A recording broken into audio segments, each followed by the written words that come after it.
অবিবাহিত জোয়ান মেয়ে ঘরে থাকলে তার জন্য সম্বন্ধ আসা স্বাভাবিক।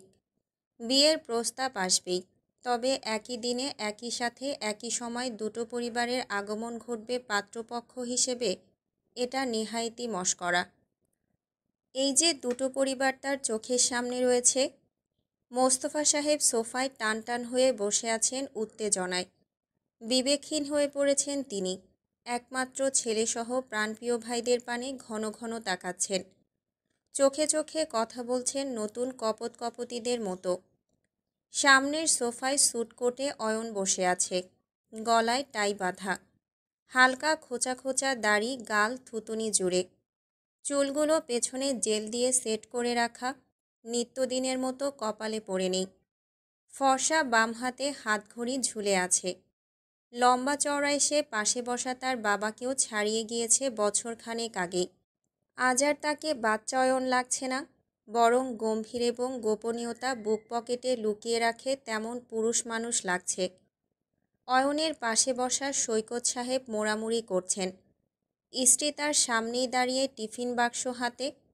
বারংবার চোখাচোখি করতে চাচ্ছে, হয়তো জিজ্ঞেস করতে চাইবে এভাবে আসার কারণ, কিন্তু সৈকত সাহেবের কাছে আপাতত কোনো প্রশ্নের জবাব নেই, আর না আছে চোখাচোখি করার মতো সাহস।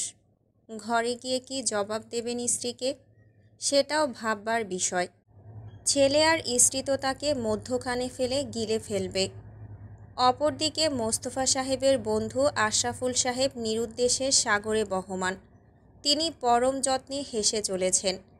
নিজের সামনে বসা অজানা গেস্ট নিয়ে বিন্দুমাত্র চিন্তিত নন। নিজের বড় ছেলে মুবিনের প্রশংসা সমানে করছেন। ছেলে কতদূর পর্যন্ত পড়েছে, ডিগ্রি কোন সাবজেক্ট নিয়ে করেছে, কোন খেলায় পুরস্কার পেয়েছে। হেলে দুলে নিজের সম্পত্তির বর্ণনাও করলেন। সুইজারল্যান্ডে তাদের অবস্থা কেমন, সেখানকার বিজনেস কতদূর এগিয়েছে, এসব। অপরদিকে সৈকত সাহেব কবুতরের ন্যায় বসা, কোনো গুণগান ছেলের হয়ে করলেন না। তার সুদর্শন ছেলে একাই সেখানে শটান মেরে বসে সকলের আড়চোখগুলো কেড়ে নিয়েছে অনিচ্ছায়। তিনি চুপচাপ বসে আছেন, আর চোখে মোস্তফা সাহেবের দিকে তাকাচ্ছেন। মোস্তফা সাহেব আগে থেকে তাদের আসার কারণ না জানলে বুঝতেই পারতেন না এরা তার মেয়ের হাত চাইতে এসেছে। এতটুকু ছেলে, তার মুখের অবস্থা দেখো, বুকের পাটা দেখো। আর এই বয়সে মোস্তফা সাহেব ছোট প্যান্ট পরে পকেটে ধুলাবালি ঢুকিয়ে ঘুরেছেন। বাবার ভয়ে প্যান্ট ভিজিয়ে রাস্তায় দৌড়েছেন। পিতামাতার মায়ের ভয়ে দাদা দাদির পেছনে লুকিয়ে থেকেছেন। আর আজকালকার জেনারেশনে ছেলে পেলে ভয় পাবে কি? এরা ভয় পাইয়ে মেরে ফেলবে বাবা মাকে। মাসখানেক পূর্বের কথা। মোস্তফা সাহেব বাগানে বসেছিলেন। আবহাওয়া ঠান্ডা, খুব আরাম করে বসে চা পান করছিলেন। মন মেজাজ বড্ড ভালো। তার আগেই ভালো প্রফিট করেছে কোম্পানি। ছেলে বিজনেসে পুনরায় হাত দিয়েছে, প্রফিট তো করবেই। অত্যন্ত খুশি মনেই পরিবেশ উপভোগ করছিলেন। তখনই উপস্থিত হলো তার ছেলে। তন্ময় কফির মগ হাতে এসেছে, বাবার পাশে এসে বসেছে। দুজনের মধ্যেই নীরবতা। একজন আরেকজনের দিকে শুধুই আর চোখে দেখছে, সরাসরি নয়, আর নাইবা সেধে কথা বলছে আগ বাড়িয়ে। একসময় মোস্তফা সাহেব গম্ভীর মুখে শুধালেন, হয়েছে কি? তন্ময় খুব সাবলীল গলায় বলেছিল, তোমার বুকের ব্যথাটা আছে এখন। মোস্তফা সাহেবের মুখের গম্ভীরতা বেড়ে গেল হাজার গুণ।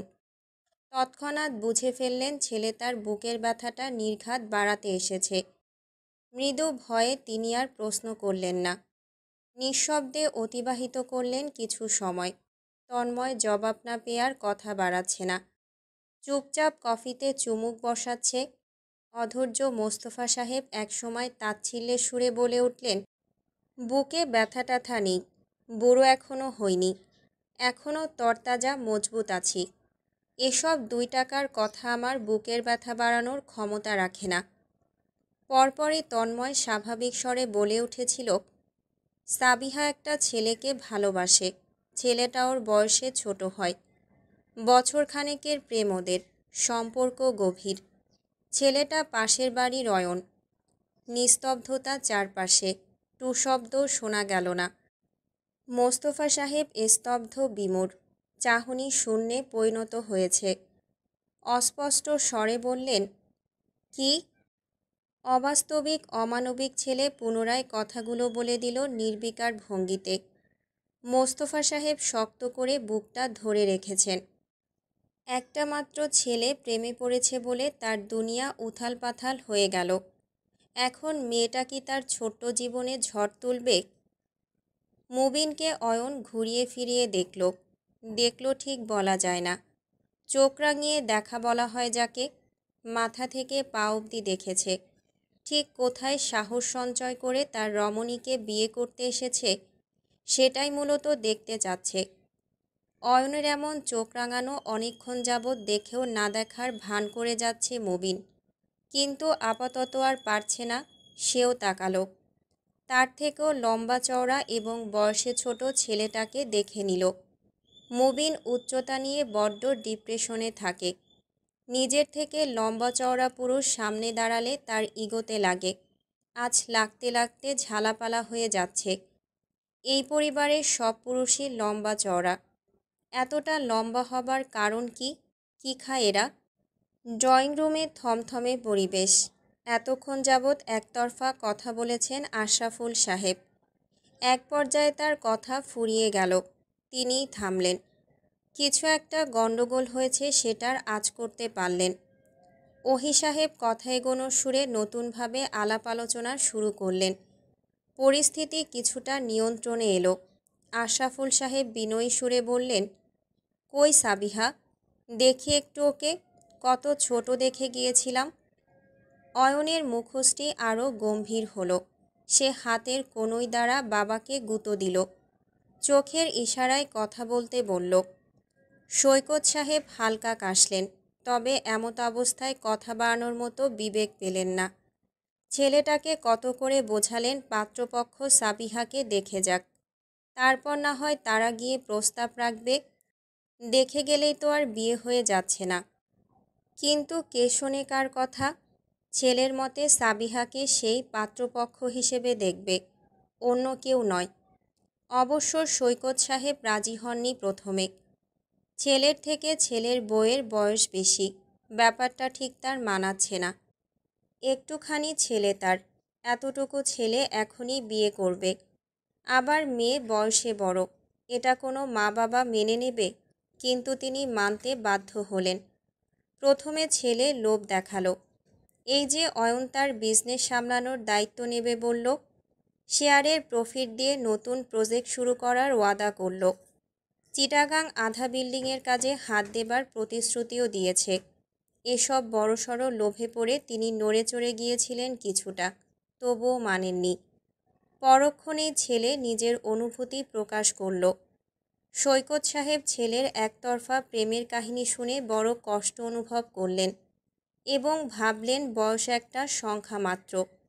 ছেলের সুখই বড় সুখ, আর সাবিহা তাদের সামনেই বড় হয়েছে। মেয়েটা কেমন তারা সেটা ভালোভাবেই জানেন। বয়সের ডিফারেন্স অতটা বোঝার মতো নয়।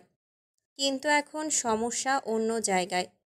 মোস্তফা শাহজাহান কি আদৌ মেয়ে দিতে রাজি হবেন? মোস্তফা সাহেব হাসলেন। ভেতর থেকে ঠেলে বের করা হাসিটুকু ঠোঁটে লেপ্টে রাখলেন। তিনি মাথা দুলিয়ে স্ত্রীকে মেয়ে আনার ইশারা করবেন প্রায়। অয়ন হুট করে দাঁড়ালো। দাঁড়িয়ে গিয়ে আবারও বসে পড়ল। পরিপাটি করে বসে মোস্তফা সাহেবের দিকে তাকালো। দৃষ্টি প্রখর তার, তবে কণ্ঠ নরম। আমাদের কিছু কথা ছিল। মোস্তফা সাহেব কাট গলায় বললেন, পরে, এখন একটা গুরুত্বপূর্ণ সময়। লতা বেগম আর দাঁড়িয়ে থাকতে পারলেন না। ছেলেকে বকতে বকতে সামনে অগ্রসর হলেন। এখনই কান ধরে বাদরটাকে ঘরে নিয়ে যাবেন। মানিজ্জত এই ছেলে আর রাখবে না মনে হচ্ছে। অয়ন দাঁড়ালো। কান ধরার পূর্বেই মায়ের হাত ধরল। বিরক্ত সুরে বলল, এটা কান ধরার জায়গা না মা। পাত্রী দেখতে এসে ছেলের কান ধরলে মানিজ্জত কই রইল? দেখি বসো তো। পাত্রী? এই অয়নের বাবা, হচ্ছেটা কি? মোস্তফা সাহেবকে আশ্চর্যের সীমানায় পৌঁছে দিতে অয়ন বলল, আমি সাবিহাকে ভালোবাসি, বিয়ে করতে চাই। সাবিহা দীপ্তর কথাবার্তা শুনে দৌড়ে এসেছে। শাড়ি পরিহিত তার হঠাৎ আগমনে সকলের নজর ঘুরেছে। অপ্রস্তুত সাবিহা চমকে অয়নের দিকে তাকিয়ে আছে। শক্তপোক্ত হয়ে দাঁড়িয়ে আছে। সাবিহাকে এমন সাজগোজে দেখে মুখশ্রী গম্ভীর হলো। কপাল কুঁচকে গেল। এমন সেজেগুজে পাত্রপক্ষের সামনে এলে তো সাথে সাথেই বিয়ে হয়ে যেত। অয়নের ইচ্ছে করছে টি টেবিল ভেঙে গুঁড়িয়ে দিতে। কই, অয়নের জন্য তো এভাবে সাজগোজ করেনি। অয়ন চোখ ফিরিয়ে রাখল। সাবিহার পানে তাকালো না অবধি। ইতিমধ্যেই আশরাফুল সাহেব দাঁড়িয়ে পড়েছেন। কণ্ঠে ভদ্রতা নেই আপাতত। এগুলো কিসব হচ্ছে মোস্তফা? মুবিনের চোখ মুখ উজ্জ্বল। সে উতলা চোখে সাবিহাকে দেখছে। আর চোখে বাবাকে টেনে সোফায় বসালো। নিজেও পাশে বসে ফিসফিস করে বলল, সিনক্রেট করো না বাবা, মেয়ে আমার খুব পছন্দ হয়েছে। আশরাফুল সাহেব রাগ নিয়ন্ত্রণ করলেন। অপেক্ষায় রইলেন ব্যাখ্যার। মোস্তফা সাহেবের ব্যাখ্যার পূর্বে অয়ন পুনরায় বলল, আমাদের গভীর সম্পর্ক, সাগরের থেকেও গভীর।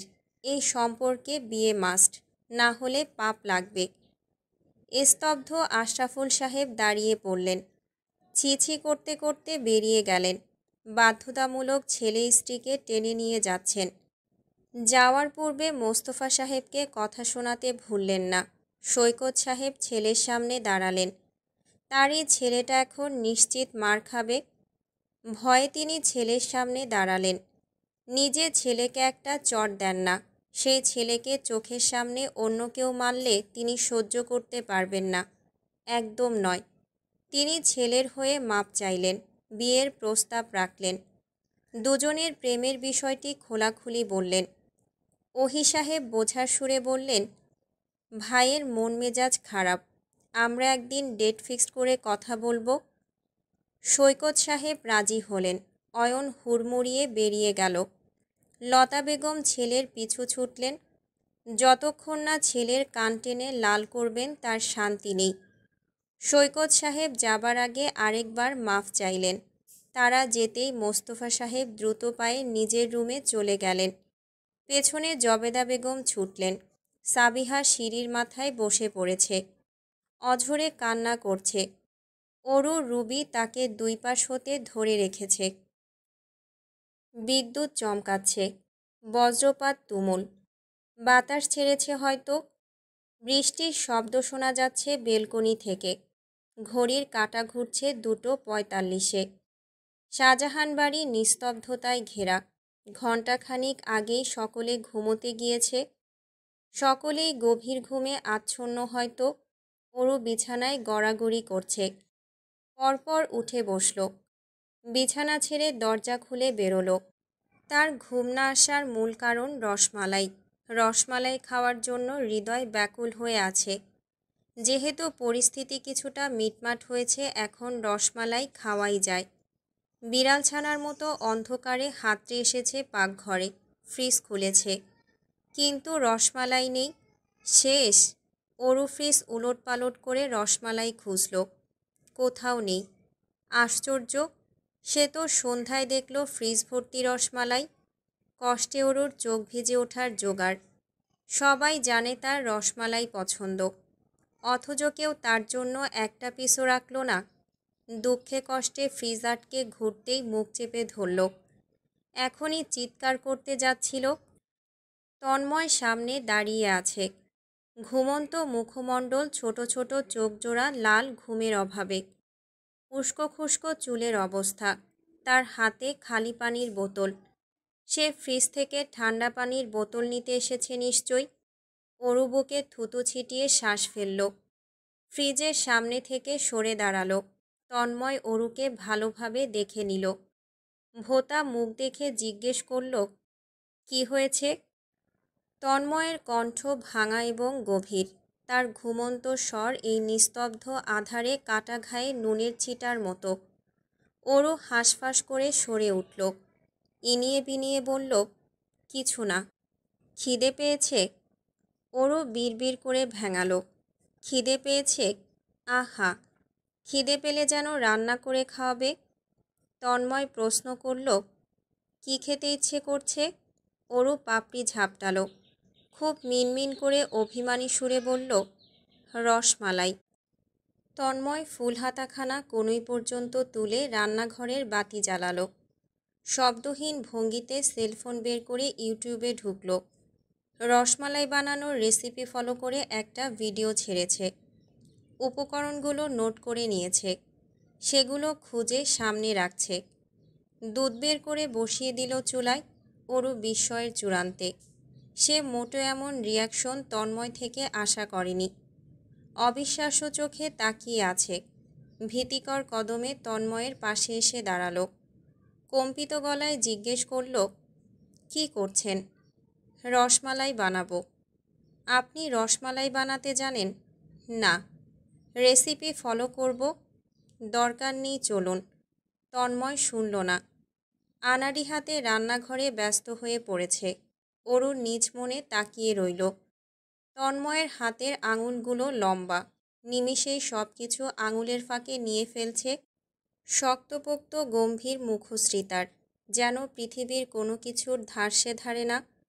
অথচ সেই ধান্নাধারা মানুষটা ওরুর এক কথায় রসমালাই বানাতে ব্যস্ত, তাও এই বৃষ্টি নামার মাঝরাতে। এত ভালো লাগা সে কই রাখবে? খুশিতে ওরুর মুখমণ্ডল জ্বলজ্বল করছে। কিছুটা উঁচু হয়ে হুট করে ব্যস্ত সে তন্ময়ের গালে চুমু খেয়ে বসল। তন্ময়ের ব্যস্ত হাতজোড়া থেমে গেল, স্তব্ধ হয়ে রইল কিছুক্ষণ। পরপর আবারও কাজে ব্যস্ত হয়ে গেল। প্রতিক্রিয়া দেখালো না কোনো। ওরু সাহস পেল। খিলখিলিয়ে হেসে অপর প্রান্তে চলে এলো। হাস্যোজ্জ্বল চেহারা দেখিয়ে বলল, আমাকে বলুন কি করতে হবে, আমিও সাহায্য করব। ভিনেগার দে। ওরও এগিয়ে দিল। আকাশ সমান আগ্রহ নিয়ে তন্ময়ের রসমালাই বানানো দেখছে, সঙ্গে এটা সেটা এগিয়ে দিচ্ছে। একসময় জিজ্ঞেস করল, অয়ন ভাইয়াকে কি মেনে নেবে চাচ্চু? দেখা যাক। আজ তো সে রাজার ন্যায় এসেছে, তাই না? কতটা সুদর্শন লাগছিল দেখেছিলেন? বেশ বড় বড় ভাব রেখেছে চারপাশে। মনেই হয়নি সে অনার্স পড়ুয়া। সাবিহা আপু ভ্যাবলার মতো তাকিয়েছিল ভাইয়ার দিকে। ও, আপনার কি তাকে সাবিহা আপুর জন্য উত্তম মনে হলো? ছোট এখনো। কোথায় ছোট? আচ্ছা, আজ আপনি তাদের ব্যাপারে কিছু বললেন না কেন? প্রয়োজন পড়ল না। চাচ্চু আপনার কথা শুনবে, বুঝিয়ে বললে নিশ্চয়ই বুঝবে। তন্ময় একটা ইম্পর্ট্যান্ট পার্টে আছে, মনোযোগ সব সেখানে। ওরুর কথায় ধ্যান দিল না। ওরু মুখ বন্ধ করে ফেলল। এক নজরে তন্ময়কে দেখছে। আরেকটা চুমুকি দেবে তন্ময়ের বাম গালে। না থাক। ওরুর ভীষণ লজ্জা লাগে। সে খুব আবেশে তন্ময়ের চারপাশে ঘুরঘুর করছে। রসমালাই হতে ঘণ্টাখানেক সময় লাগল ঝটপট বানানো। তন্ময় সুন্দরভাবে সার্ভ করেছে। ওরও তখনই খেলো না। রসমালাইয়ের প্লেট ধরে নিজের রুমে যেতে ব্যস্ত হয়ে পড়ল।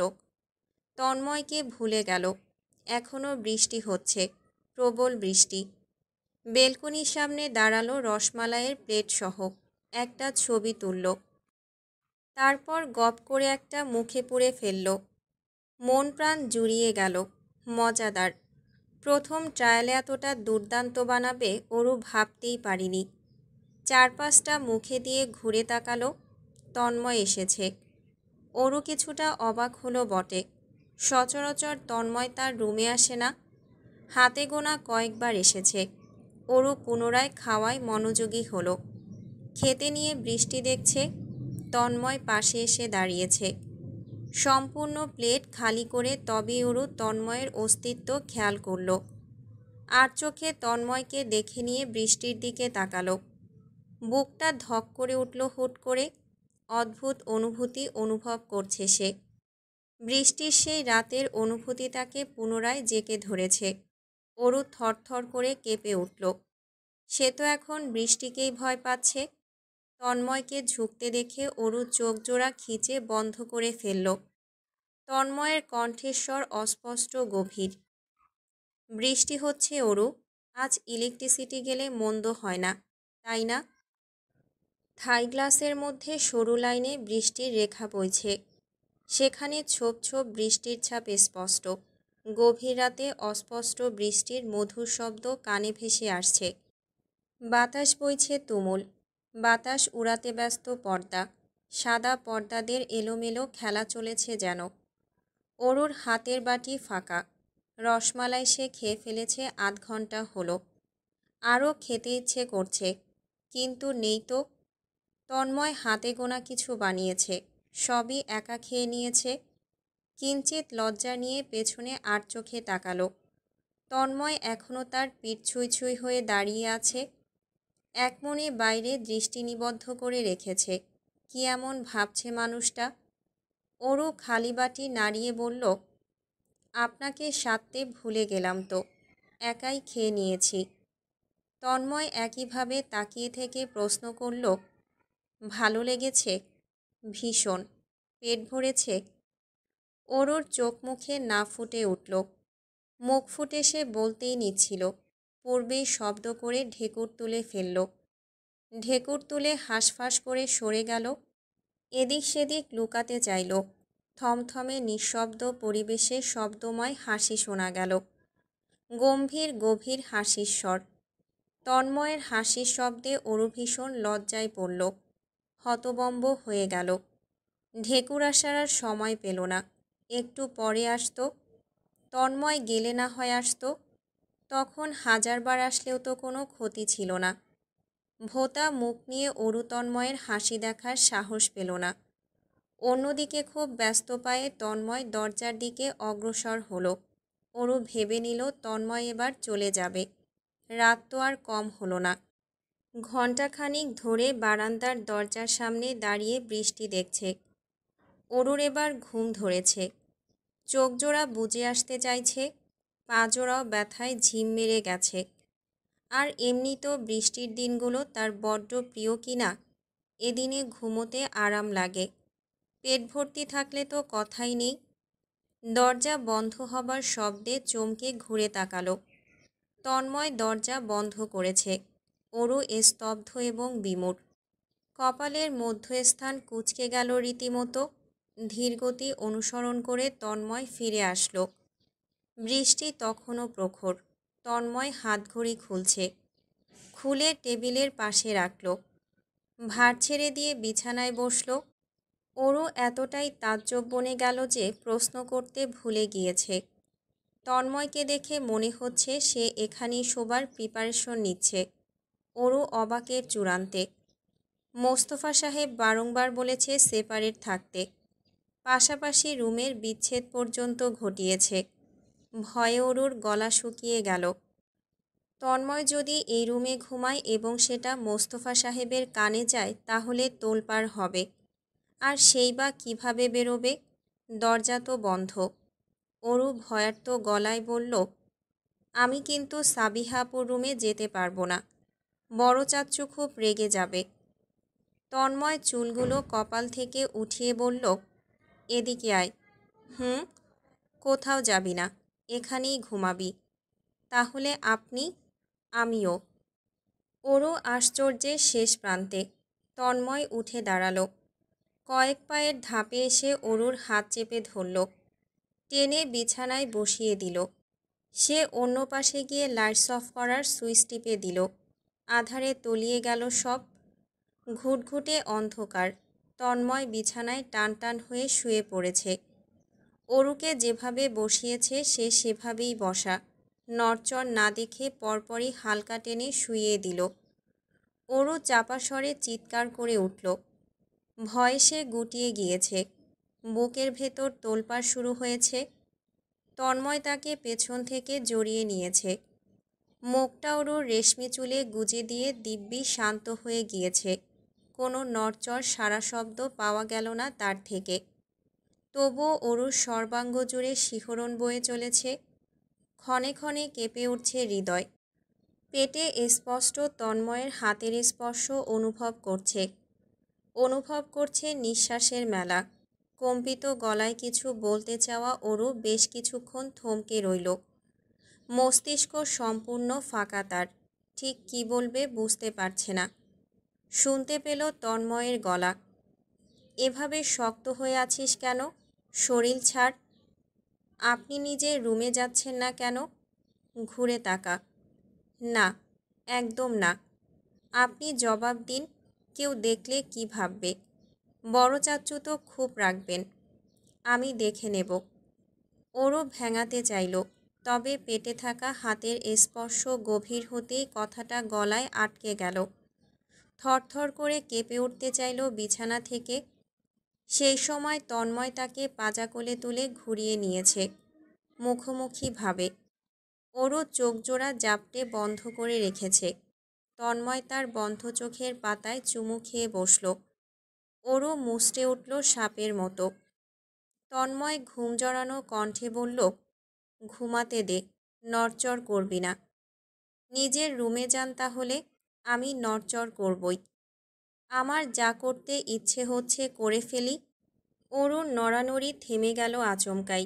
শান্ত হয়ে গেল তন্ময়ের বাহুতে থাকা মেয়েটা। তন্ময়ের ঠোঁটের কোণে স্মিত হাসি। সে অরুর মাথায় ঠোঁট ছুঁয়ে চোখ বুঝল। ভয়ে অরু জড়সড়ভাবে তন্ময়ের বাহুতে শুয়ে থাকল। কোনো প্রকার শব্দ বা নড়চড় করার বা মুচড়ে ওঠার সাহস পেল না।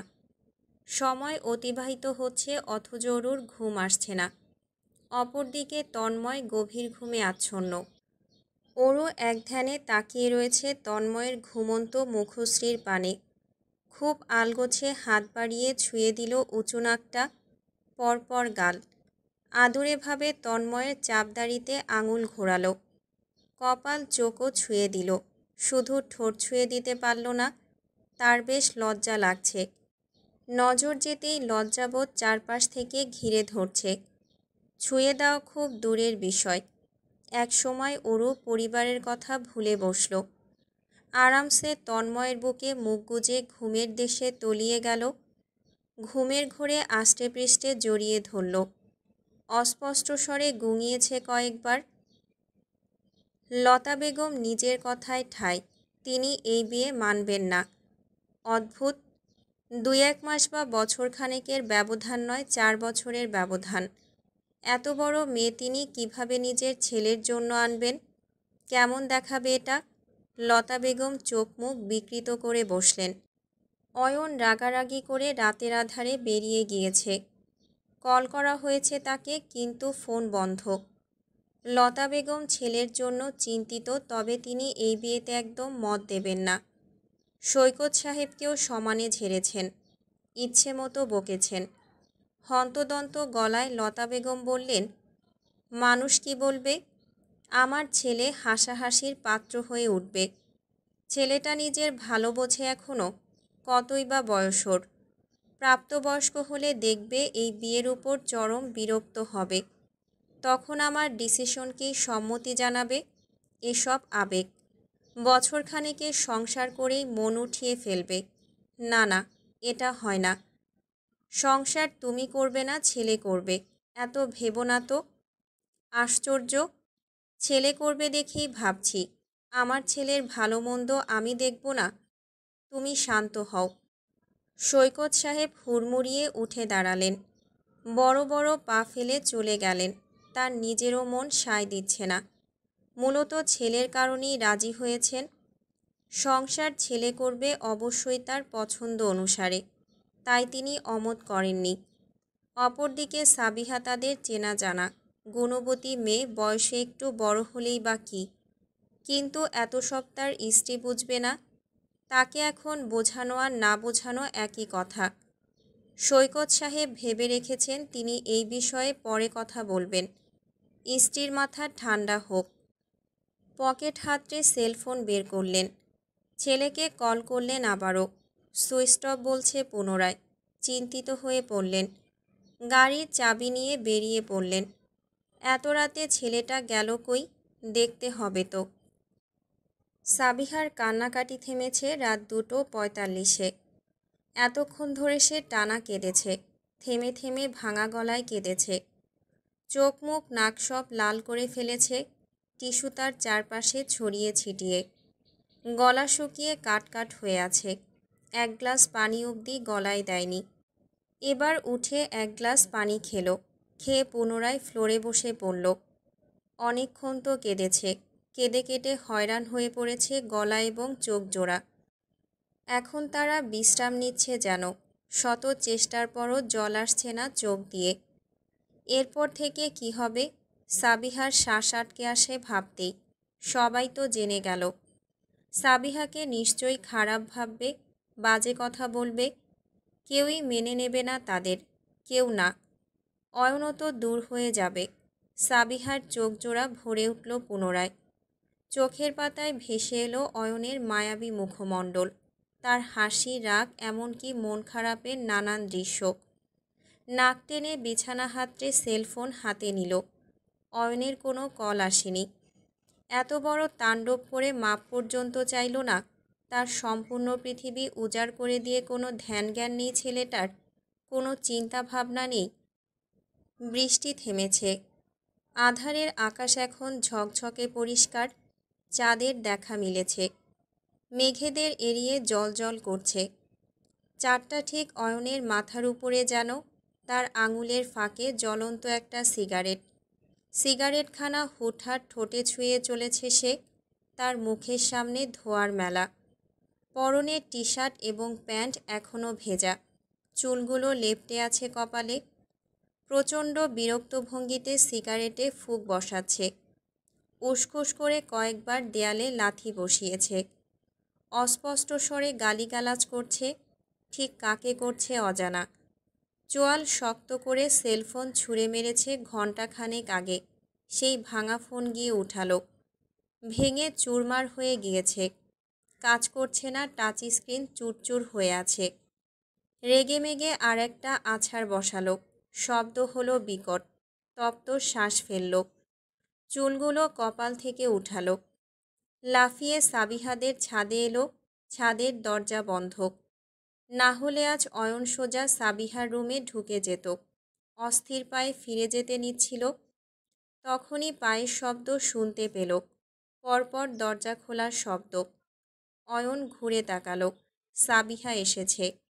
এখনও শাড়ি পরে আছে। সাজগোজ কিছুটা নষ্ট হয়ে গেছে, তবে কপালের টিপ এখনও একই জায়গায়। চকচক করছে ফর্সা কপালে। চোখ জোড়া ফোলা ফোলা এবং লালচে। কান্নাকাটি করে ভাসিয়েছে যেন। অয়নকে দেখতেই রেগে তাকালো। হুড়মুড়িয়ে চলে যাবার জন্য পা বাড়ালো। অয়ন দ্রুততম গতিতে ছুটে গেল। চেপে ধরল সাবিহার হাত। টেনে আনলো ছাদে। দরজাখানা শব্দ করে লাগালো।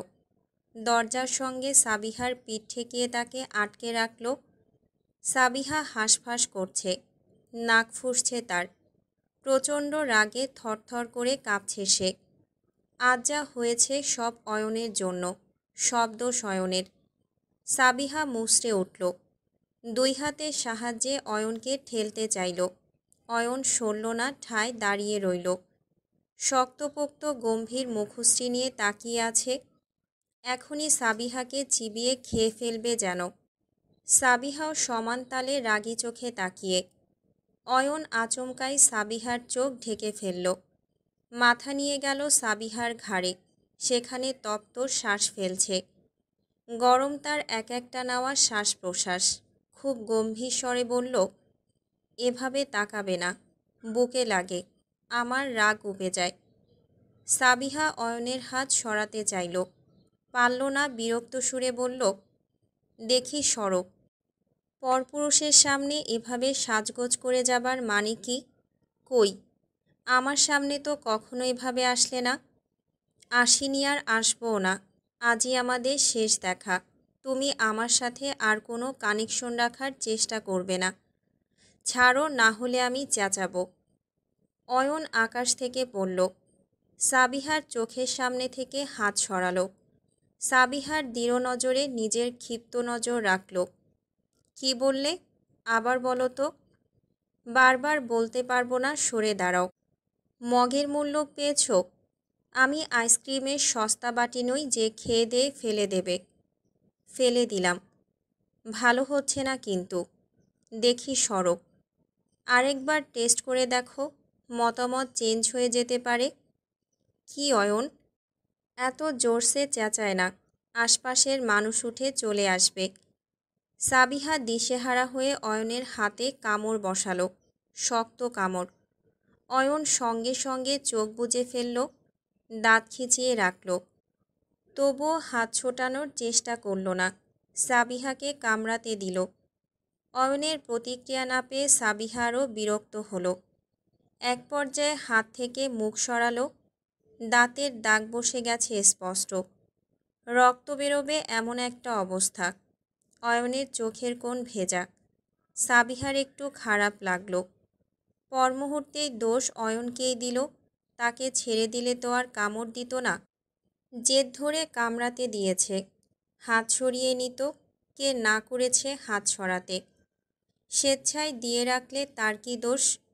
সাবিহা নির্বিকার ভঙ্গিতে বলল, আর কামড় খেতে না চাইলে সরে দাঁড়াও। অয়ন হাত এগিয়ে দিল, দাও কামড়। সত্যি কামড় দেব কিন্তু, দাও। সাবিহা মুখ বাড়ালো, অয়ন চোখ বুঝল। নিজেকে প্রস্তুত করে রাখল, তবে যেটার জন্য প্রস্তুত রইল সেটা এলো না। নরম তুলতুলে একটা স্পর্শ অনুভব করতে পেল। চমকে চোখ মেলে তাকালো। সাবিহার ঠোঁটজোড়া এখনও ক্ষতস্থান ছুঁয়ে আছে। আরেকবার ঠোঁট ছুঁয়ে মাথা তুলে তাকালো। চাঁদের আলোয় দেখতে পাচ্ছে অয়নের ফ্যাকাশে মুখশ্রী। বৃষ্টিতে ভিজেছে নিশ্চয়ই, হাত গরম। অয়নের কপালে হাত ছোঁয়ালো। জ্বর আসবে আসবে ভাব। সাবিহা চিন্তায় পড়ে গেল। বৃষ্টিতে ভিজেছ কেন? অয়ন আরও ঘনিষ্ঠ হলো। মাথায় মাথা ঠেকিয়ে চোখ বুঝল। গরম নিঃশ্বাস ফেলছে সে, তার কণ্ঠস্বর গভীর। আমার তোমাকেই চাই কিন্তু, যেভাবেই হোক না কেন তোমার আমার হতে হবে। খুব ভালোবাসি তোমায়। শাহজাহান বাড়ির নারীদের ঘুম ভাঙে ভোর সকালে। ভোরের আলো যখন ফোটে, তারপর সম্পূর্ণ বাড়িঘরে হাঁটাচলা করবে। অভ্যেসবশত আজও তাই করছে। বাড়িঘর ঘুরে ফিরে রান্নাঘরের কোণে দাঁড়িয়ে রয়েছেন জয়া বেগম, তার বরাবর হয়ে দাঁড়িয়েছেন সুমিতা বেগম। দুজন কোনা চোখে একে অপরের দিকে চাওয়াচাওয়ি করছেন, তবে মুখে কিছু বলছেন না। এমন সময় মুফতি বেগমের প্রবেশ, তার হাতে গ্লাস। এক গ্লাস ঠান্ডা পানি নিতে এসেছেন।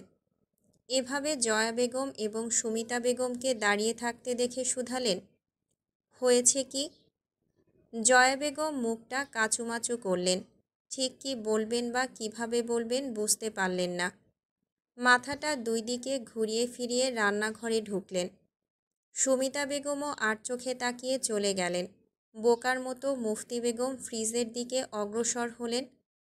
সাত সকালে কি এমন হলো? ওদিকে সুমিতা বেগম ছটফট করছেন, সব কিছু উলটপালট করে ফেলছেন। দুধে পানি ঢেলে ফেলেছেন, আটা গোলাতে পানি বেশি ব্যবহার করেছেন, পরোটায় আলু বেশি হয়ে গেল। এমন হাবিজাবি সব সমস্যা।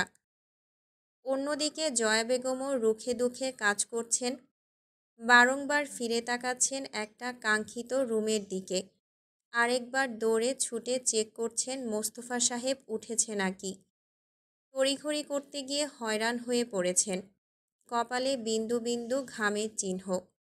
তপ্ত শ্বাস ফেলছেন ক্ষণে ক্ষণে। দ্বিধাজড়িত পায়ে দুবার রুমের সামনে গিয়ে ফিরে এলেন।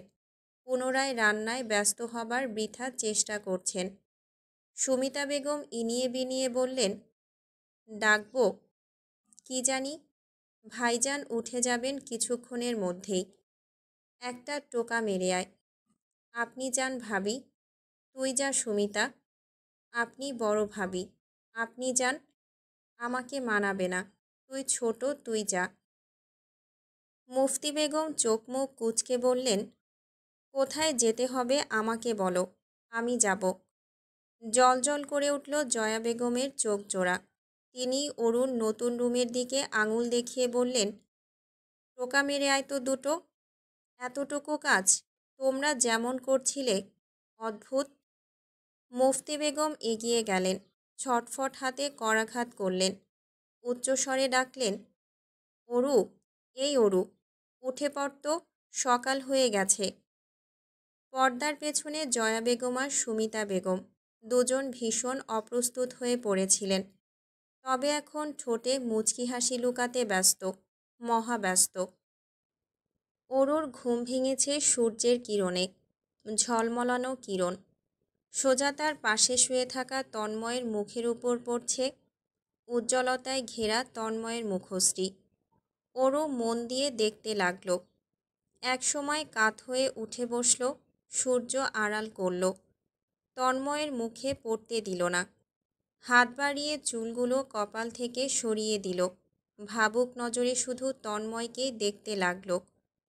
হঠাৎ করাঘাতের শব্দে চমকে উঠল অরু। মুফতি বেগমের চড়া কণ্ঠে ভয় পেয়ে গেল। তন্ময়েরও ঘুম ছুটে গিয়েছে। সে পিটপিট করে চোখ মেলেছে, কপালে সূক্ষ্ম ভাঁজ তার। বসে থাকা অরুর পানে কিছুক্ষণ তাকিয়ে থেকে পরপর উঠে বসল। অরু ততক্ষণে দাঁড়িয়ে গিয়েছে। মারাত্মক লজ্জিত সে। এই মুখ বাইরে কিভাবে নেবে, সে তো তন্ময়ের দিকেই ভালোভাবে তাকাতে পারছে না। তন্ময় বিছানা ছেড়ে উঠে দাঁড়িয়েছে। দেয়াল ঘড়িতে নজর বোলালো। ঘড়ির কাঁটা 8টা 18-তে। সে ব্যস্ত পায়ে ওয়াশরুমের দিকে ছুটল। যেতে নিয়ে বলে গেল, চোরের মতো দাঁড়িয়ে না থেকে উপরে গিয়ে কাপড় চোপড় আর অফিস ব্যাগটা নিয়ে আয়। অরুর লজ্জা কেটে গেল।